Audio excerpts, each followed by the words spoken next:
My name is Ian Stedman. I am the visiting scholar at the Canada School of Public Service, but I am also an associate professor in the School of Public Policy and Administration at York University in Toronto.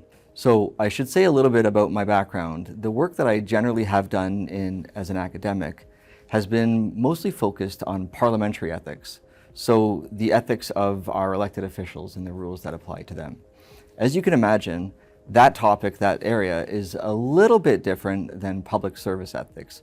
Obviously, parliamentarians, our elected officials, are accountable in different ways and under different rules than the public servants are. One of the things that really does bind them together, and that has allowed me to, I think, bring some different perspective into the work I'm doing now, is that parliamentary ethics has long been a really nuanced conversation about what the right balance is between having values in place for our elected officials to strive towards and having rules to which they must abide or comply. And what we've seen in the recent dialogue surrounding values and ethics in the federal public service is that one of the major tensions that keeps coming back in our conversations is the balance between having values that we strive for and having some sort of mechanism that forces us to be accountable for striving towards and meeting those values. And I would say that if you've read the Deputy Minister's Task Force report so far, you'll see that that tension plays out quite a bit. To what extent is accountability the important bit here, and to what extent is guidance important? So what I want to do today is to take a couple of minutes, not to solve all the problems of public service values and ethics or to offer some insight that will change everything, but to say I've been here for 4 months, I've had a chance to talk to many of you about what you're experiencing and what you're thinking and what you're going through, and to look at the Deputy Minister's report itself. And I want to maybe offer some of my own reflections on what I think is happening, what kinds of conversations we are having, and maybe a little bit about where we might need to be headed in order to make sense of the renewed dialogue on values and ethics as we move forward.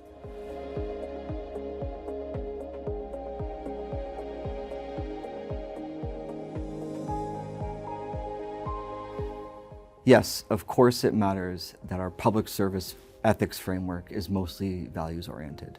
The intent has always been to provide us as public servants, or yourselves, with the flexibility to strive towards particular ends, towards these values. And values, instead of rules, allow us the opportunity to, apply a standard in an evolving context. When we have rules, they can sometimes feel more rigid and more restrictive. But values are there to give us the flexibility to make decisions that might change. What we really want from a values-driven framework is the opportunity to be reflective, to have dynamic conversations that can change. I do think that within specific contexts, maybe the parliamentary ethics context that I was referring to earlier, sometimes you want hard and fast rules. Because who are we kidding? Some of us don't want to spend our day doing philosophical analysis about normative issues, trying to unpack how we might apply a value to get towards an end. Some of us would like to have a rule that we can apply, and so that we can just get to the end of whatever decision it is that we're trying to make and make sure that we're doing it right and that we're on the right side of compliance, for example. And that's okay, and I think there's a space for that. But it, of course, is important that the public service framework is values-driven, because it gives you the autonomy to take the time to come up with a reason, to do your due diligence, to justify why you're coming to the decisions that you're coming to, without the rigidity of kind of imposing them upon you. So, do I think that it necessarily has to be values-driven? Well, I think one of the things we've seen is that the complexity of ethics frameworks and ethics guidance in the public service is that it's hard to decide how much value and how much rule, what's the right balance. But In a dynamic and changing workforce with complex social issues, I think we're at a moment right now where weighing to the side of more values-driven analysis is going to be helpful as the world around us continues to evolve.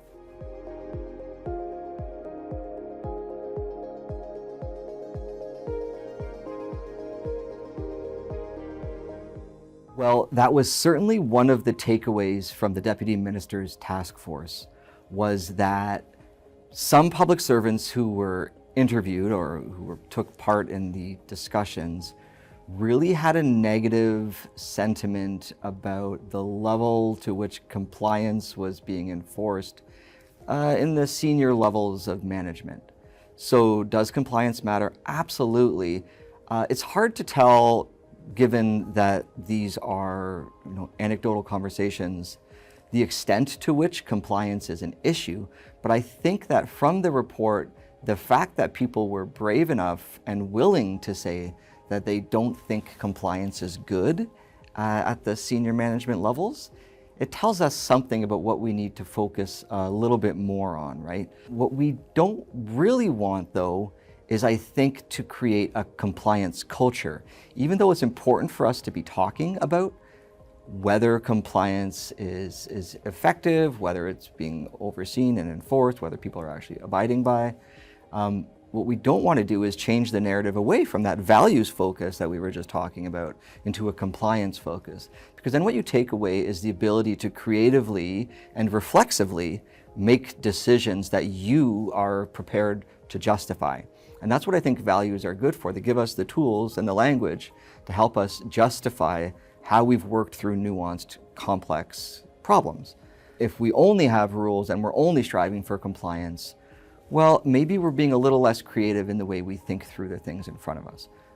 But I think one of the major takeaways from my time here has been to see what was in that report and to hear what I've heard from people as I've spoken to them. And compliance does matter.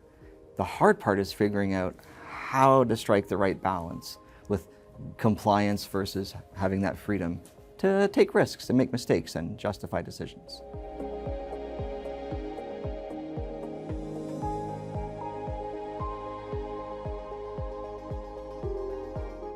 It is incredibly important that we continue to allow that flexibility at the departmental level to make unique decisions about what will work within the culture of that department as far as training and ongoing engagement with values and ethics.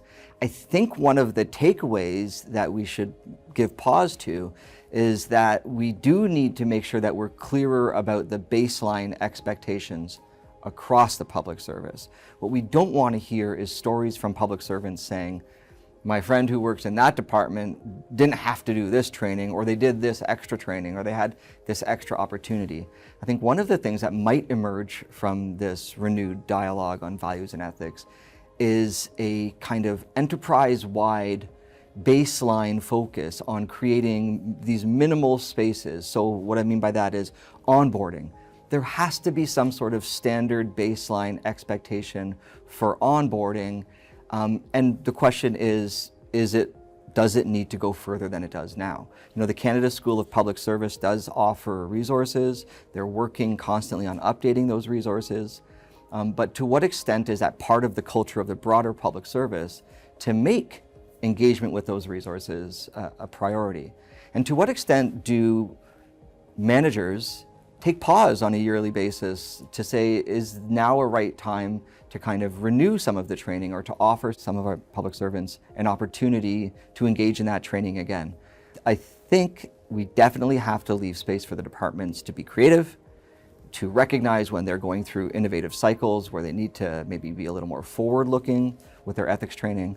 But we also have to constantly ask ourselves if we're doing enough at the baseline across the public service. Because we do have to equip public servants in a very, very dynamic world with very new challenges, with cutting-edge tools so that they can have these conversations, but more importantly, so that they can have conversations where they feel confident about justifying their decision-making. Because that's really what accountability is, right? It's not that we always get it right. It's that if we are getting it wrong, We've done our absolute best to be as thoughtful and as informed as possible so that we can justify our decision making. Sometimes things don't go perfectly, but if we don't have the tools to do our best, then we're always going to fail.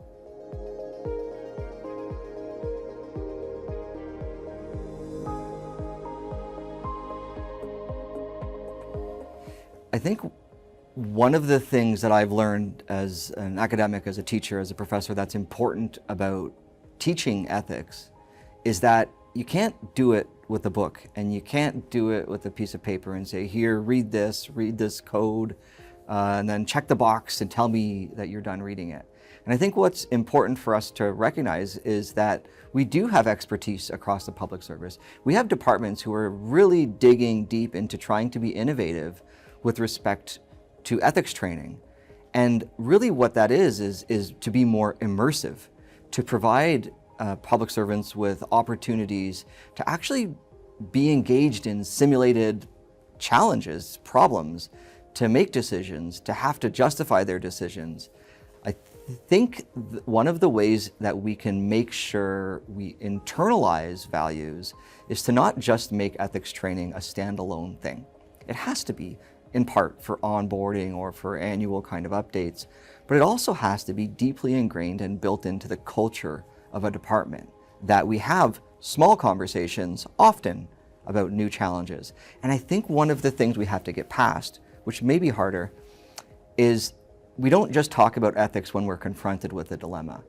I think we need to start moving towards a culture where if I've grappled with an issue and I've come out the other end of it, or if I've been challenged by it, maybe I share it. Maybe we do these kind of lunch talks where people are asked to share something they've recently dealt with, and they're kind of like case studies, but informal, where there's an ability to just share the challenges of dealing with values and ethics issues on an ongoing basis, so that it isn't kind of slushed off to the side and it's more part of the culture of the workplace.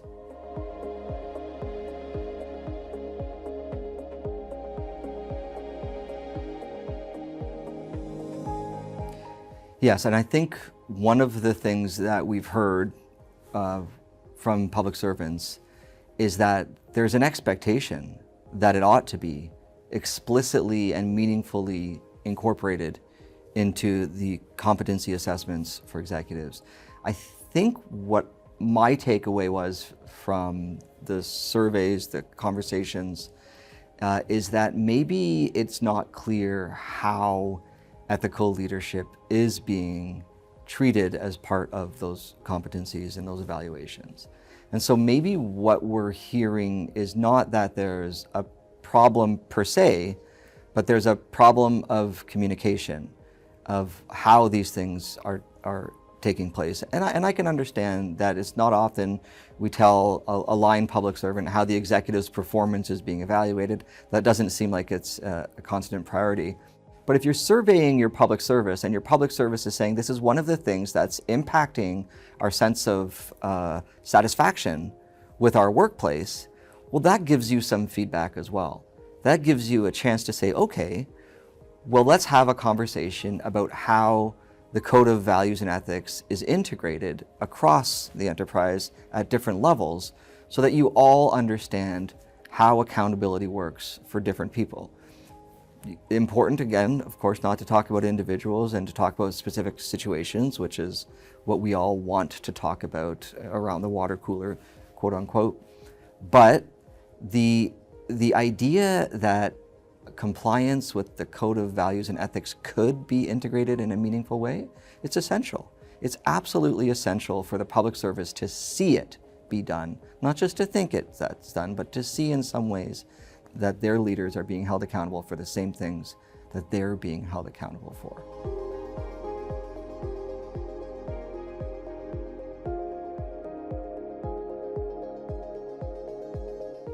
Yes, I think there's absolutely no quick fix to this. There's no one right answer. It is incredibly important within the public service that we create, maintain, and foster space for risk-taking. Absolutely. We're going to be confronted with new and dynamic challenges all the time. And if we don't have a culture that is permissive of risk-taking, we're going to lose out on providing the best possible service to Canadians. So how do we strike a balance between risk-taking and accountability? I think that's a forever moving target. I think there's going to be some times in the ebb and flow of policymaking where you really do need to take risk, and sometimes you need to take that risk with less data than you'd like to have, imperfect information. And so in those moments, your leaders, I think they have to be more permissive. You have to be given the space to make mistakes, because if you're going to be innovative with imperfect information, you're taking a higher risk. But there's also going to be times where we have better information, where the risk really is more a very calculated one, and it's a risk between is policy A, which is great, and policy B, which is great times 2, the right move right now. Great.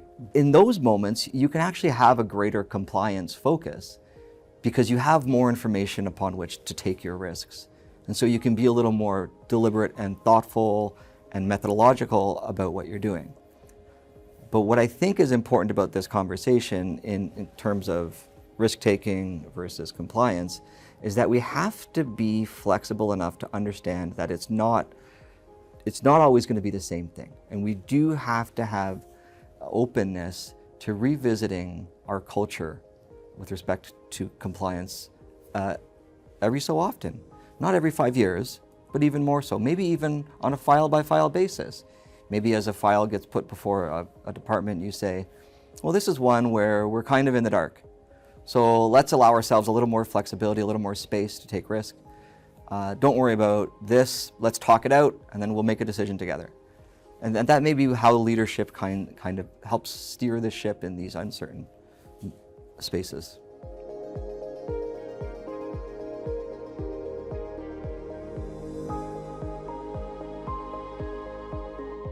To wrap up, I'd just like to offer a couple of overall reflections about some of the things I'll take away from my time as a visiting scholar in the Canada School of Public Service.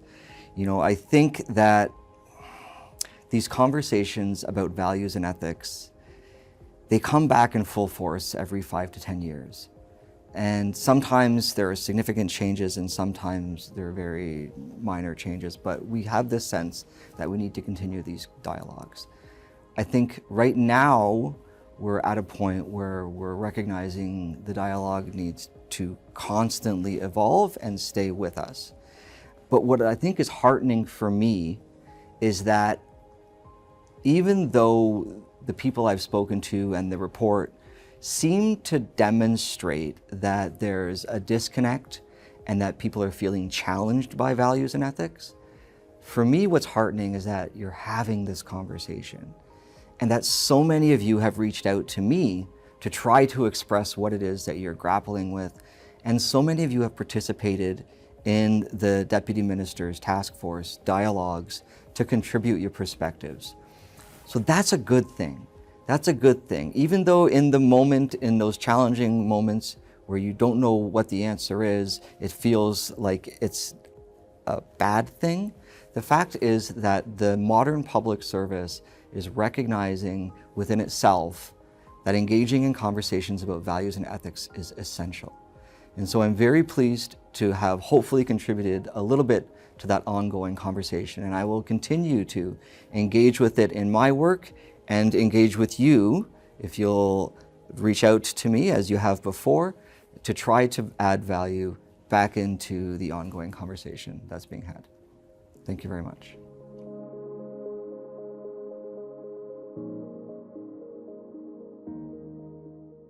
Thank you very much for that, Ian.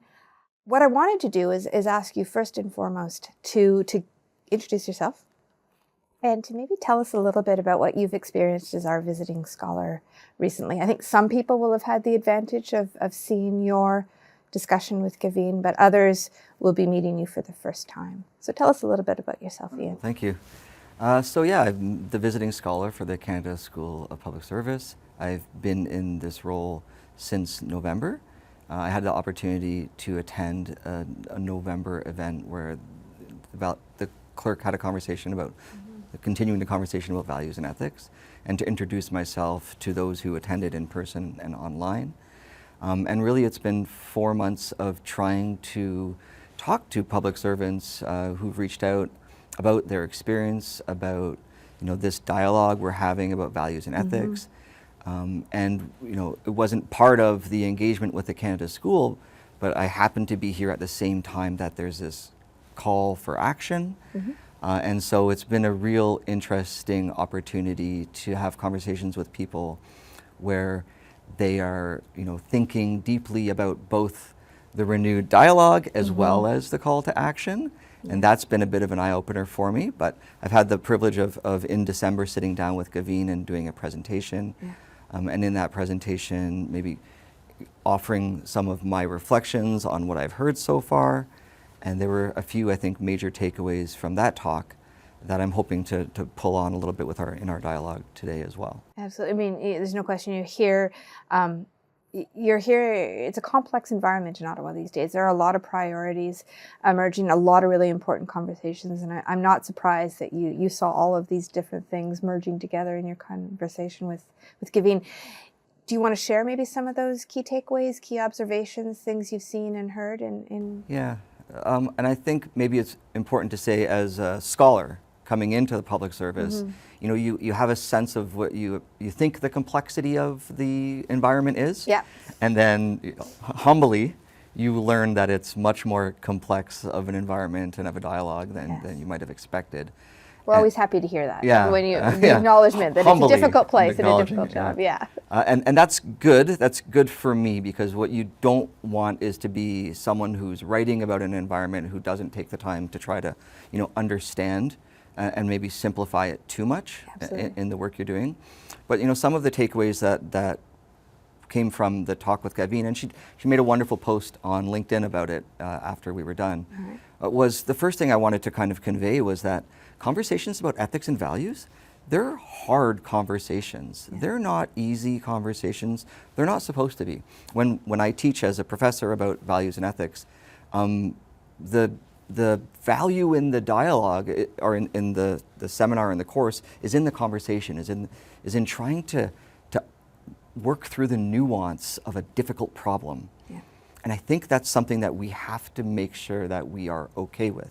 That is part of the culture of the public service, is that we're dealing with complex social issues.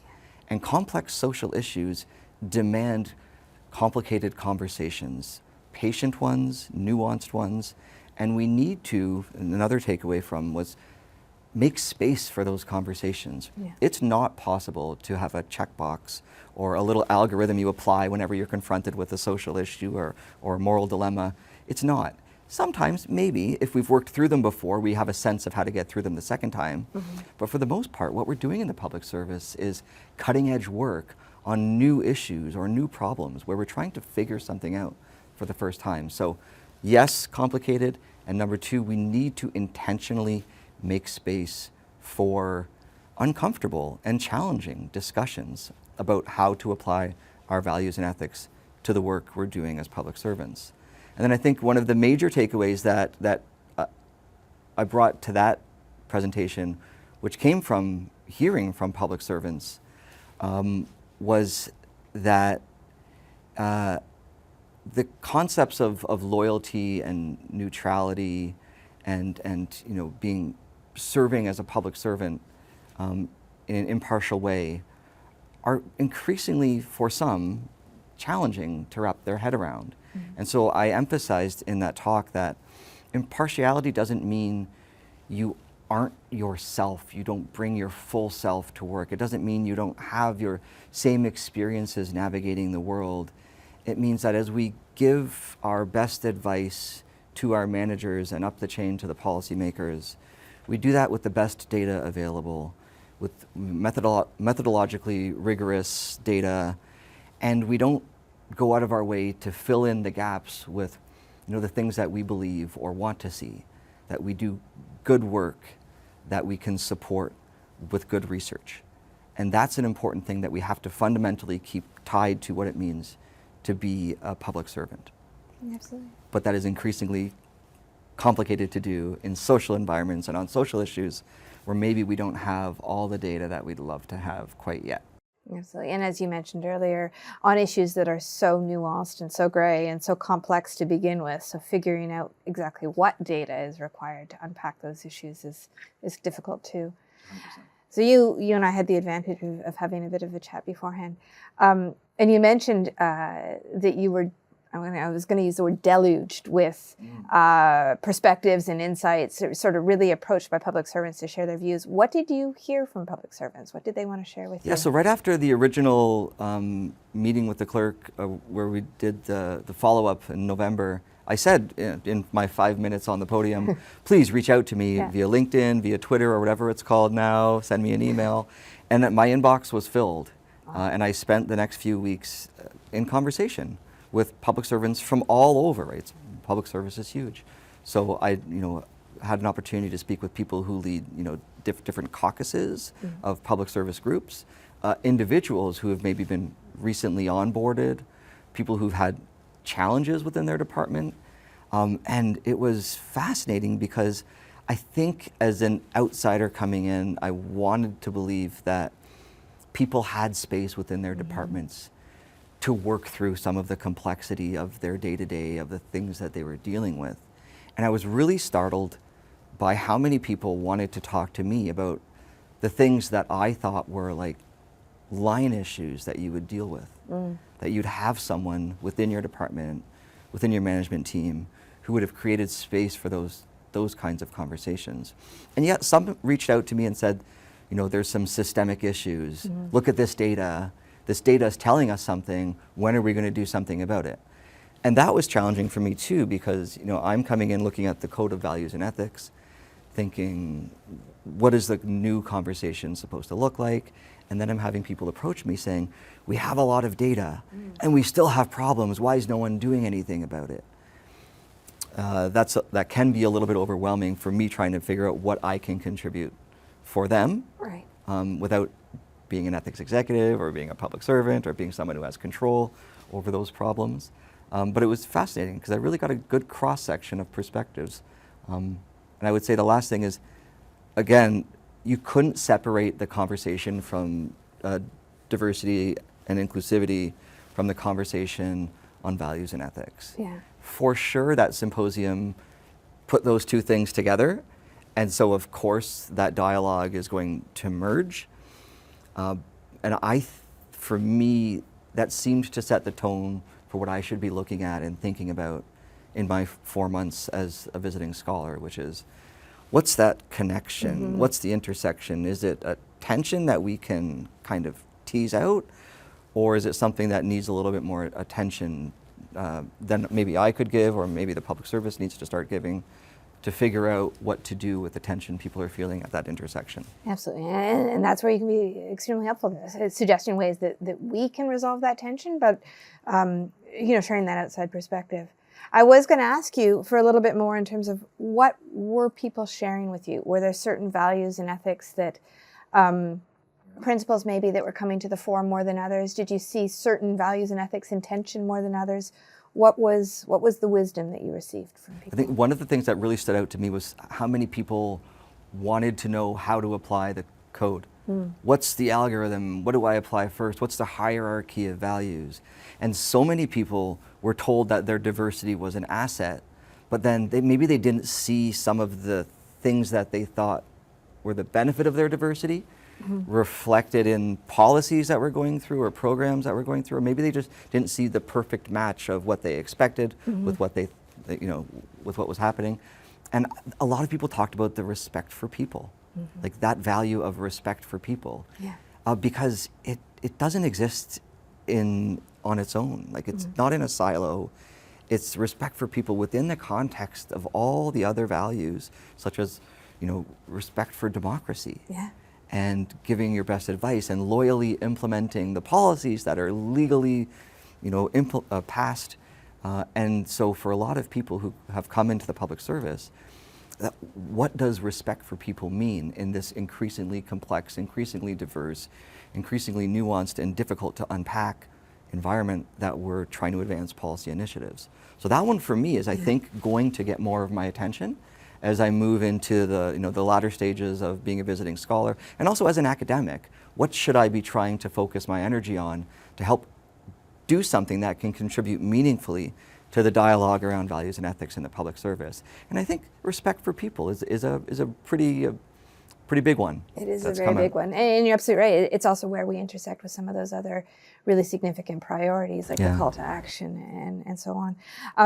And I like that you're pulling out that tension for us between, the respect for people and then everything that falls into that we call it the democracy values. So the Westminster system and this notion of loyal implementation, because that respect for people piece is a lot about sharing your experiences, speaking your truth, bringing your full self to work.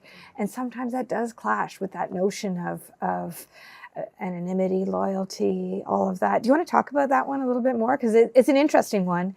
And then we also think about excellence and how we do excellent work.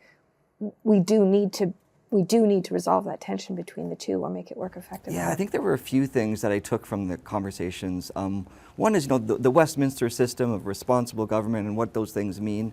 That's the kind of stuff that we teach in university. It seems more academic and more theoretical, and it's hard to kind of breathe that language in your day-to-day when it's not so simple. It's not so cut and dry. Impartiality, what does that mean? Respect, loyalty, like those are challenging concepts. And so my takeaway from this, from the people I spoke to, was like those concepts still apply. It's still a Westminster system. We still have to be true to that kind of history, but we do need to think about what they mean in the evolving context. Yeah. And in order to do that, coming back to the conversation with Gavin, we need to create space for complicated, complex, emerging conversations that are messy and that sometimes are uncomfortable, because we're all trying to unpack what does loyalty mean. And something that was very interesting to me was how many people I spoke to were new to the public service. And I'm, to be personal, I'm raising 3 little girls in a world that's very different than the one I was raised in. They're digitally connected, they're always online, they're told that their opinion matters, right? And I think that's what we want for our children as we're raising them, but that's also the public service we're getting. People who have come into the public service in the last 5 to 10 years where they're active, they're online, they're vocal, and they come in with a specific, I want to say, what's like worldview about social issues. And so navigating neutrality and impartiality with having been raised in a world that demands you have a voice about specific social issues, that's been challenging too. And that comes right back to the clash of values. Absolutely. And needing this space to unpack and unravel how do we have respect for individuals with respect for democracy and navigate that. So that's been for me also a fascinating part of why we need more space for dialogue within the public service actively. Absolutely. I mean, there's no question, right? We need the benefit of that diversity to put good policies in place, to develop the right programs to meet the needs of Canadians. We need to make sure that we are hearing all of those voices. And I agree with you in terms of making sure we have spaces for those voices, that we create the right workplaces, the right mechanisms. Can you speak about that a little bit more? What would you see us implementing in the public service maybe to further enhance that dialogue or to make those voices more resonant? So I think as an outsider who hasn't worked in the federal public service, it struck me that I always thought that those spaces already existed, that it was part of the everyday work. And it's important to always be saying that ethics and the dialogue about ethics is evolving and to not allow it to become static. Nothing that we've done in the past is good enough for the future. And I think it's about building that culture at the executive level too, so that the executive level behaves and expects behaviors that they also mirror back. So I think one of the takeaways for me was, it's easy to say, let's make space. It's super easy to say it. What's hard in the complex, dynamic, ever-evolving, quick, fast-paced, high expectation environment that a policy position might be, for example, is to actually carve out that space. And so we have to be, I think, very intentional with where to do it and how to do it. And that doesn't mean doing it in an ad hoc way. It probably means having a conversation at the management level, at the executive level, saying, are there ways in which we can restructure how a file starts or how we get people working in teams to intentionally put space in there for a conversation about values and ethics? And sometimes those conversations will be quick. Not every file demands a 3-day journey into the values and ethics code, but some of them are going to be important. Yeah. And I also think that from what I heard, some of the public servants don't feel, not just that they're given this space, but when they do express something, that it's being heard.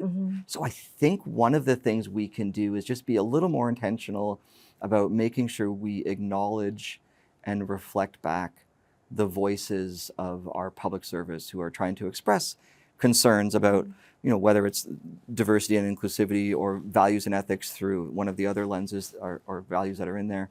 But just to make sure that they know they're being heard, even if their contribution doesn't eventually lead to the policy direction that's decided upon. That's right.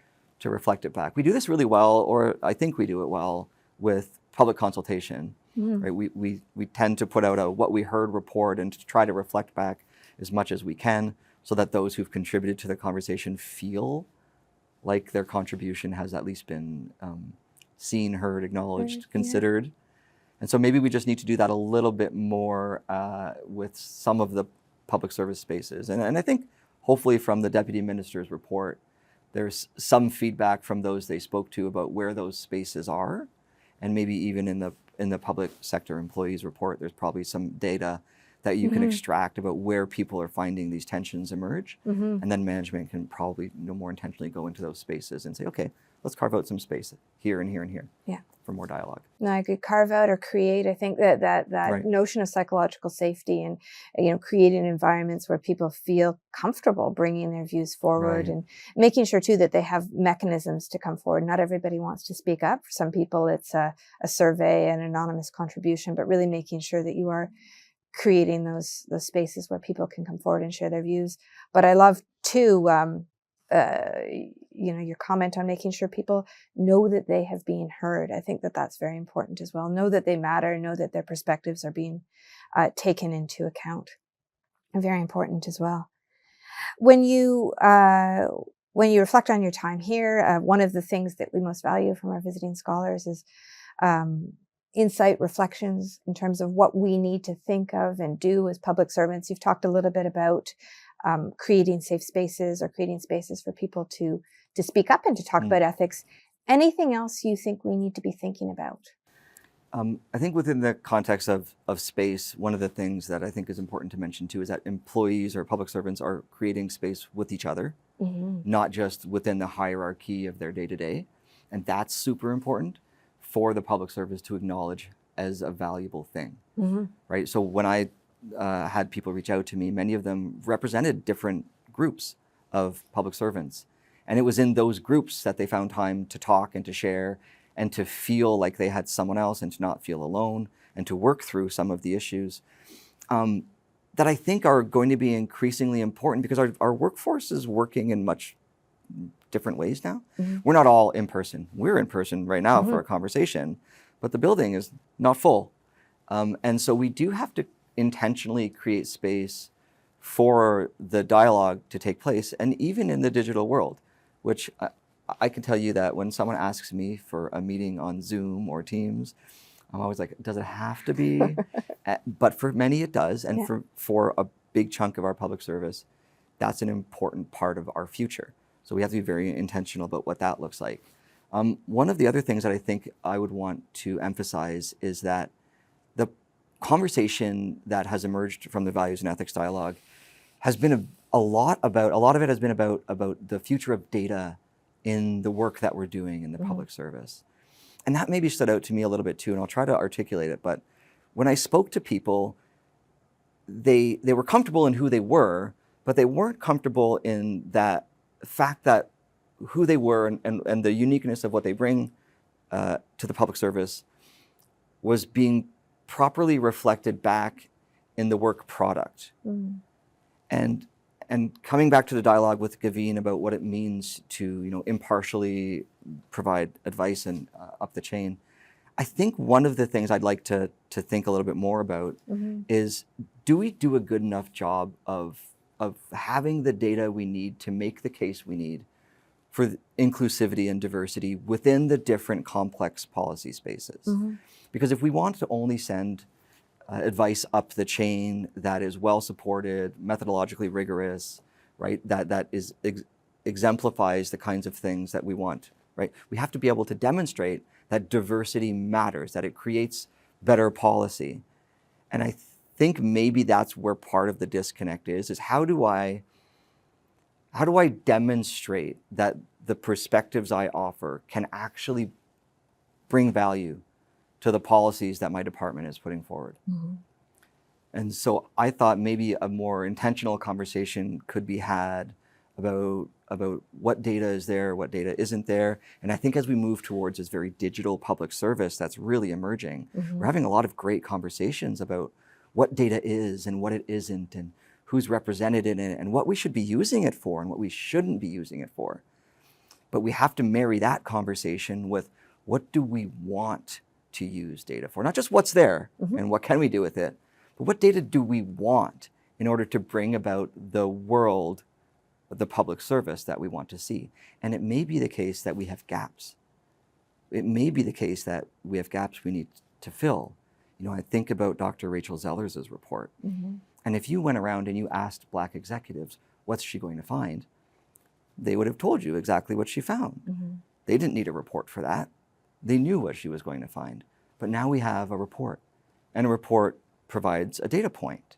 It provides, in many cases, a methodologically rigorous base upon which to have a conversation about what exists, what doesn't exist, and maybe how can we improve upon it. So I think that's where these things clash, the diversity, the call to action conversation, and the values and ethics. That's where I think we can take them and create something of benefit, which is recognizing where the gap is in our understanding of that intersection, and starting to be more deliberate about collecting the data we need to fill that gap, to make sure that our policy efforts are reflective of what we want them, what we aspire for them to be. Yeah. Oh, so much in what you just said that I want to pull out. I mean, first beginning with your recognition that peer-to-peer discussions are important. I think one of the things that matters a lot in this space is trust. And I think there's no question that trust is harder to build when we're meeting online. It's harder to build in a stressed out, busy world. So finding places where we can build trust between one another, I think, is a big part of, creating that environment where people come forward and share their views on values, ethics, diversity, all of these important questions. Maybe also just, I also did want to endorse your point or pick up your point again on data, because I agree with you that with data, there's always that problem that louder voices get captured first, or that the expected voices are captured. And a little bit about another aspect of this is just making sure that we are using or capturing that data in a way that allows those voices to come to the fore. So any ideas in terms of how we capture that data? How do we get the data we need? Maybe thinking too about that question of safe space. And Yeah. I do some work in the healthcare space too, and we talk a lot more in healthcare about including patients, right? Nothing about us without us. Yeah. And we're doing a lot better job as a society and as a public service of saying who's at the table, who's around the table, who's impacted by the conversations that the people at the table are having. And I think that's something that we should be proud of and that we should continue to celebrate, is our ability to build more inclusive conversations and spaces where those can happen. And perfection is a hard bar to hit. It's a high bar to meet. I think it's a fool's goal, isn't it? Perfection. But progress and open dialogue, and I think, sober self-reflection on the things that we're not yet doing well enough is important. So I think if we're going to do right by these two conversations that we're having, the call to action and the values and ethics one, I think we have to be a little bit brave about being uncomfortable and about sharing with one another. That's easier said than done. I understand that. And some people might not feel like they can speak up. So maybe some takeaways are I think at the management level, you have to take serious this idea of creating space for vulnerability and expression and sharing that might be uncomfortable. But it's in those dialogues where you're going to learn the most about the things that really matter to the people whom you want to do well within the public service. But that's not comfortable. That's not easy. That's okay. Public service isn't easy. Yeah. We just have to find, I think, the courage to keep on that path. And not to put it on public servants themselves. It's not that I want them to feel like they should be speaking up despite any sort of objection or feeling of uneasiness, but they do need to be very deliberate and very conscious about the fact that, this is a Westminster system. Yeah. There are values that are important to the proper functioning of our public service and of our government. And if you're going to work in the public service, you have to find space to grapple with those values. Yeah. And so it's on both. It's not just the public servant, it's not just management. We do have to both sides continue to work towards creating that space for the uncomfortable, progressive, open-minded conversations so that we can continue to be progressive. Absolutely. Yeah. Bringing us back to your first point, it's gray, it's nuanced, and the only way we unpack or deal with nuanced things is by creating those spaces and having those dialogues. Absolutely. Well, thank you very much, Ian, for that. Really a lot to think about there. I'm grateful for your contributions. On behalf of all public servants, I want to thank you for the work you're doing to help us unpack both of these complicated priorities, both values and ethics and the clerk's call to action. So thank you very much for that. Thank you very much for the opportunity.